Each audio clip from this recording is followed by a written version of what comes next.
नमस्कार मंडळी, मी सायली. माझ्या यूट्यूब चॅनलवर पुन्हा एकदा सगळ्यांचं मनपूर्वक स्वागत आहे. आज आपण एक्झॅक्ट किपट हेल्दी, पौष्टिक आणि लहानापासून मोठ्यापर्यंत सगळ्यांना खाता येतील अशी एक लाडू बनवणार आहे.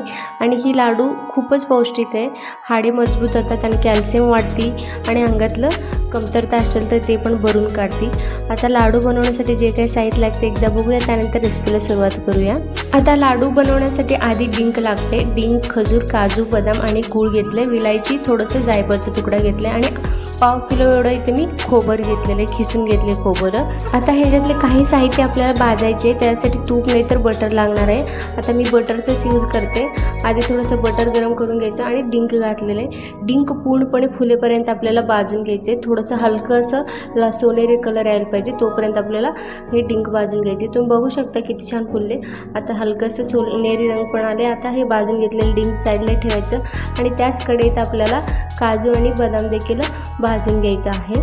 आजकाल गृहिणींना सकाळी उठल्यापासून संध्याकाळपर्यंत धावपळच असते. स्वतःच्या शरीराकडे लक्ष द्यायचं विसरूनच जाते. त्यासाठी तुम्ही सकाळी उठल्यावर ही एक लाडू आणि 1 कप दूध पिलं ना पुरेसं आहे. भरपूर एनर्जी येते, ह्याच्यात प्रोटीन पण भरपूर प्रमाणात भेटते आणि कमजोर वाटत नाही आहे, थकल्यागत वाटत नाही आहे. आता मी काजू, बदाम भाजून घेतले. खजूर देखील हलकंसं गरम करून घेतलं आहे. आता खोबर देखील थोडंसं लालसर रंग येईपर्यंत भाजून घ्यायचं आहे. खोबर मी सुक्कं भाजते, थोडं पण तूप वगैरे घालत नाही, कारण मिक्सरमध्ये लावून वाटायचं असते. भरपूर तेल सुटते खोबऱ्यातलं, त्यामुळं सुक्कंच खोबर भाजून घ्यायचं आणि थोडंसं लालसर रंग यायला पाहिजे तोपर्यंत आपल्याला हे खोबर भाजून घ्यायचं आहे. खोबर भाजताना गॅसचं फ्लेम एकदम लो ठेवायचं आणि हलकंसं लालसर रंग येईपर्यंत आपल्याला खोबर भाजून घ्यायचं आहे. आणि खोबर भाजताना एकदम खमंग अशी वास येते. आता बघू शकता हलकंसं लालसर रंग झालेला आहे. आता हे काढून ताटात घालायचं आणि आता भाजून घेतलेलं सगळं साहित्य मिक्स करून घ्यायचं आहे.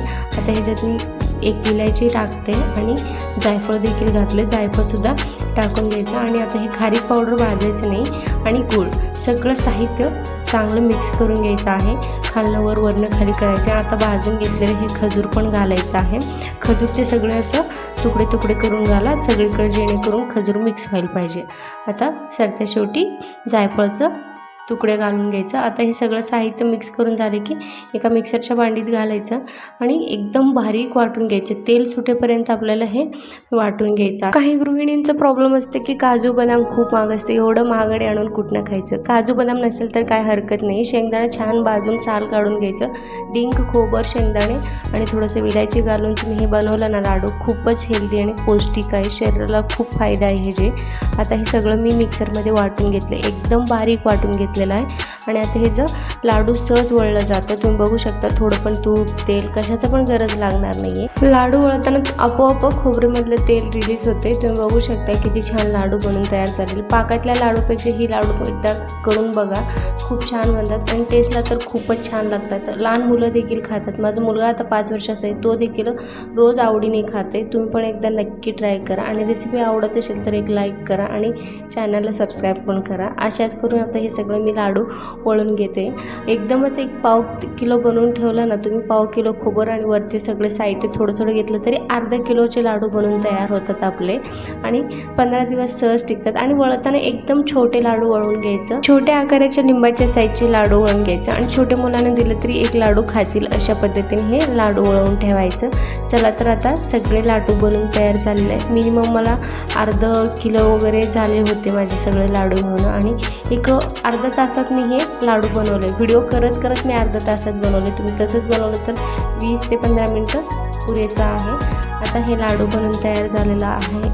चला तर मंडळी, एकदम साधी, सोपी आणि झटकीपट आणि कमी साहित्यात आपले हे हेल्दी, पौष्टिक लाडू बनवून तयार झालेला आहे. लाडूची रेसिपी आवडला असेल तर एक लाईक करा आणि चॅनलला सबस्क्राईब करा आणि रेसिपीची व्हिडिओ तुमच्या फ्रेंड्स आणि फॅमिलीमध्ये सगळ्यांना शेअर करा.